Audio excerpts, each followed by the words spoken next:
Welcome back to my channel. Good morning అందరికీ. ఈరోజు అయితే మా ఇంట్లో అరటికాయ బజ్జీలు అయితే చేస్తున్నాము. ఎలా చేయాలో చూసేయండి. ఫస్ట్ అరటికాయలు ఇలా సన్నంగా కట్ చేసుకోవాలి. కట్ చేసుకున్నాక వాష్ చేయాలి. అందులో కొంచెం సాల్ట్ వేసి వాష్ చేసుకోవాలి. దానికి కావాల్సిన పిండి అయితే ఇప్పుడు ముందుగా ఒక బౌల్ తీసుకొని అందులో కొద్దిగా శనగపిండి వేసి, అంటే మన అరటికాయ బజ్జీలకు సరిపోయినట్టుగా శనగపిండి వేసి, అందులో కొద్దిగా రుచికి సరిపడ్డ కారం, పసుపు, కొద్దిగా ధనియా పౌడర్, దాని రుచికి తగ్గట్టుగా సాల్ట్, కొద్దిగా ఏంటంటే వాము వేసుకొని బాగా మిక్స్ చేసుకొని ఈ కంటెంట్స్లో ఉండాలండి. కంటెంట్స్లో ఉండాలి. ఇలా అయిపోయిన తర్వాత గ్యాస్ పై ఆయిల్ పెట్టేసి, కొద్దిగా ఆయిల్ బాయిల్ అయ్యాక డీప్ ఫ్రైకి సరిపడిన ఆయిల్ వేసి అందులో చేసినాక ఇలా ఒక్కొక్కటి తీసి ఇలా డిప్ చేసుకొని ఆయిల్లో డీప్ ఫ్రై చేసుకోవడమేనండి.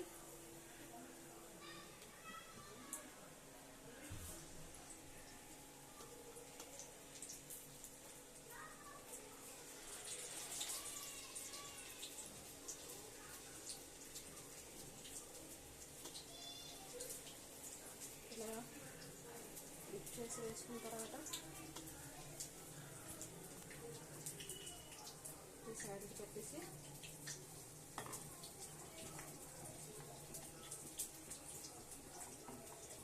సైడ్ పెట్టేసినాక టర్న్ చేసుకోవాలండి.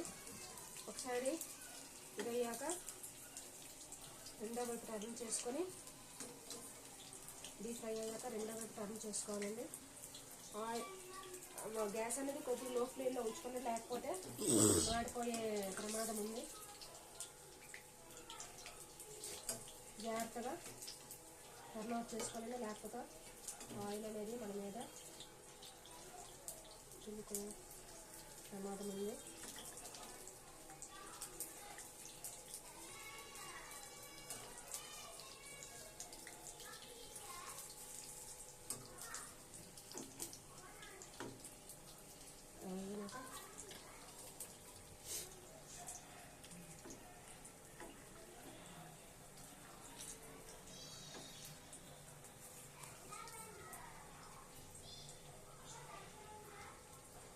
ఇలా అనేది ఫ్రై అయ్యాక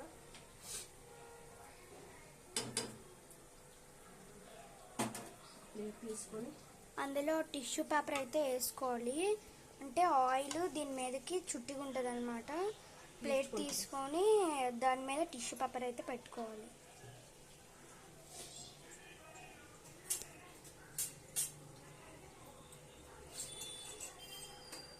చూడండి, కొద్దిగా బ్రౌన్ కలర్లో వచ్చింది.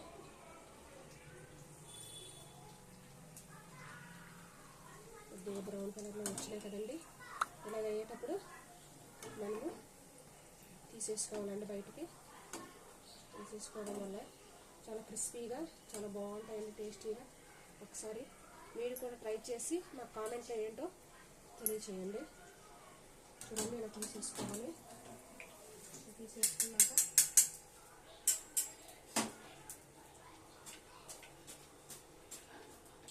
గ్యాస్ లో ఫ్లేమ్లో పెట్టుకోవాలండి.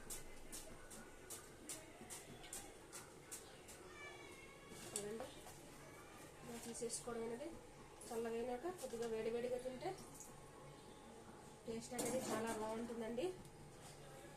టేస్ట్ అనేది చాలా బాగుంటుందండి.